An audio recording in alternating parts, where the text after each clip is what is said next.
Assalamu alaikum. Can you hear me? Assalamu alaikum. I took this task quite personally as we were asked to find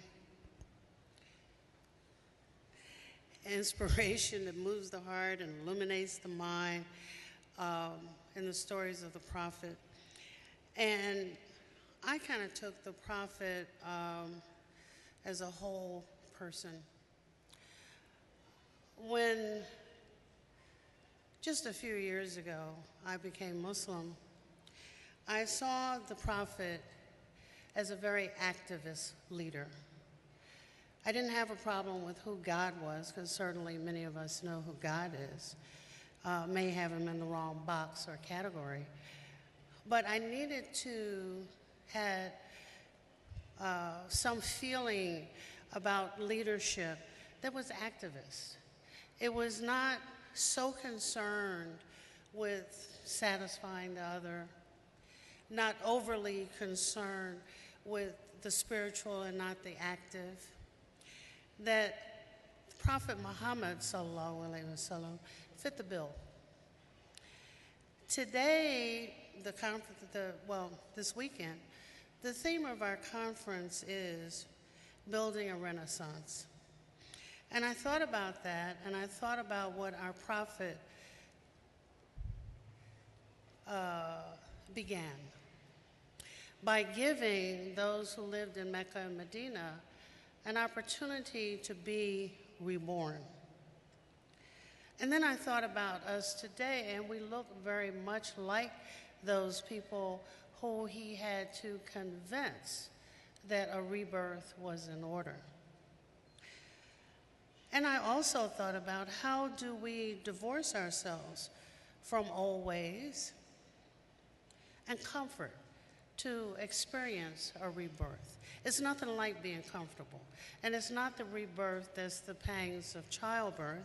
It is a rebirth in the intellectual sense and probably the spiritual sense. We're set in our ways. We're set in our achievements, our successes, our failures, and our angst. We know everything, unlike the unborn child who experiences discomfort but hasn't had anything to get attached to yet besides its mother. We, in this day and age, this is 2013, and I guess, for historians, everything began and ended with 9/11, but Muslims have been on the radar of a great many people for a very long time. And I think one of the things that we have sought to do was to go to the table of others to explain ourselves instead of setting the pace for the others about who we are and what we do, like our Prophet would have done. I tried to envision what our Prophet would have to say, going back through the seerah, about the condition that we're in now, and I couldn't even envision it because our Prophet was such an activist prophet that he would have anticipated some things after they happened the first time. We're still in a state of, I don't know if it's paranoia, which is justified, if it's fear, which is also justified, or if it's, I did not come here to do this, and that too is justified, that we're unable to be the harbingers of a good message that we need to be. I think that we need to stop permitting events to happen to us. As Sheikh Kifa said in the other room, we have young adults who are having problems. They're having problems because we have not attended to them spiritually, intellectually, or psychologically. We have other young folk who, on the surface, don't seem to be having problems, but we have sent them out among wolves and expected them to survive without our hands-on guidance.